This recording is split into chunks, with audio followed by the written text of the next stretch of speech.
Hello everybody, happy holidays and welcome to this little holiday special.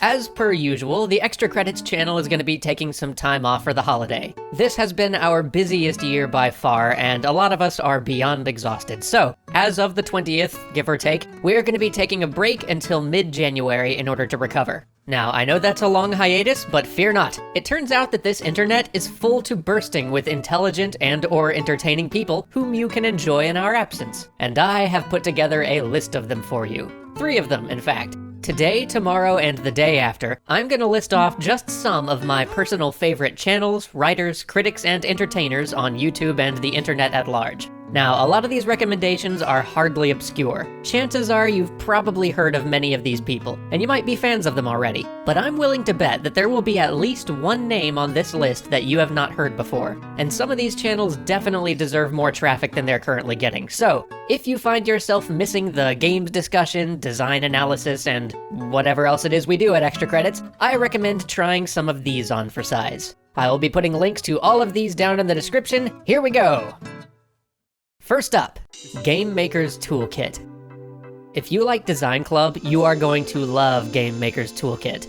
This exceptionally well-produced video series by Mark Brown takes a practical approach to studying game design, breaking down and studying design elements from various games and seeing what can be learned from their successes or failures. Sometimes he'll focus on a specific aspect of one particular game, like Super Mario 3D World's 4-step level design philosophy, or the value of repetition to a game like Hitman. Other times, he'll take a common design concept or a problem and examine how different developers took different approaches to solving that same problem. For example, how do different games handle their health mechanic, and how do those various approaches influence how the games are played? How do different games handle death and failure states, and how does that fundamentally alter the gameplay experience?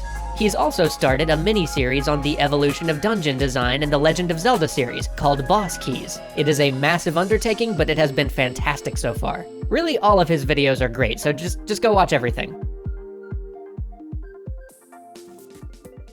How did they do that? Have you ever wondered how certain classic games achieved their impressive-for-the-time graphics and technical tricks despite major hardware limitations? You're gonna like this series then. There aren't a lot of episodes, but each one clearly and concisely explains the tricks and the technology that these early 3D games used to look as cool as they did. You wanna know how Banjo-Kazooie's dynamic music worked? Or Final Fantasy VII's pre-rendered backgrounds? Or Link's expressive eyes in Twilight Princess? How about the irregular gravity in Mario Galaxy games? Learn for yourself, and learn it from an indie dev who would know. Errant Signal. As valuable as the traditional buyer's guide format of game reviewing is, this is the sort of literary critique that I've been excited to see more of in recent years. The kind that's less concerned with whether a piece of art is worth your money, and more concerned with what that piece of art says and what cultural significance it might have. Chris has been putting out videos for about 5 years now, digging into AAA and indie game alike, and I always leave his discussion feeling like I understand the game just a little bit better than I did before. These are a few of my personal favorite episodes of his, but go dig into his backlog yourself. Just click on whatever topic grabs you first. Noah Gervais. I only recently discovered Noah's channel, but I absolutely adore his long-form franchise retrospectives.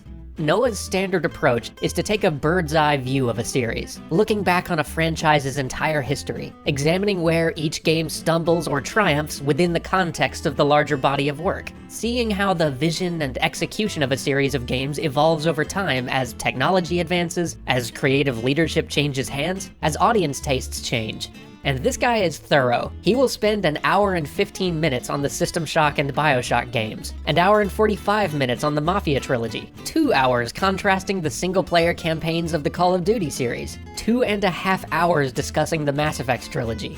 Every episode is equal parts retrospective nostalgia and fresh insight, and I just love his presentation style as well. The way he does his opening titles, the little recording and editing imperfections peppered throughout each video, the cadence of his narration.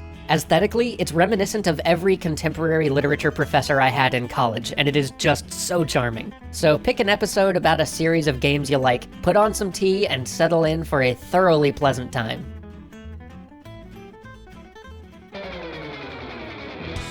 Super Bunnyhop.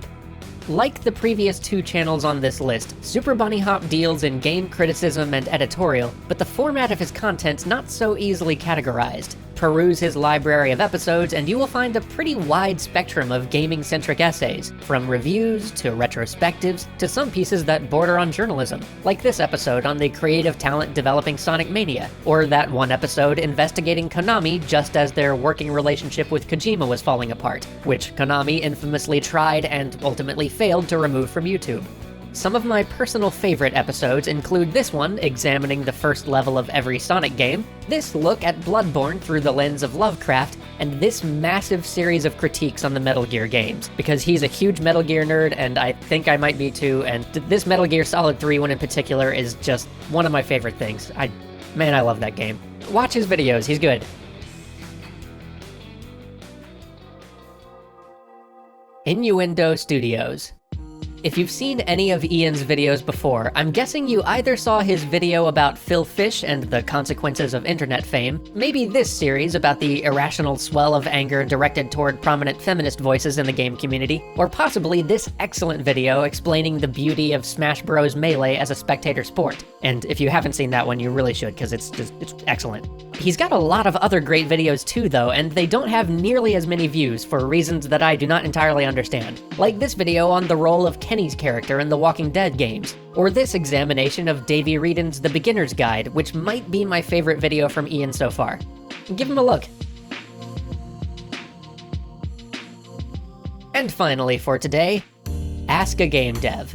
This one isn't a YouTube channel, but rather a daily Q&A blog written by a game dev veteran. As you probably well know, the gaming industry can be frustratingly opaque sometimes, but because this blog's writer has chosen to remain anonymous, they are free to speak candidly about how games get made and why the industry does what it does.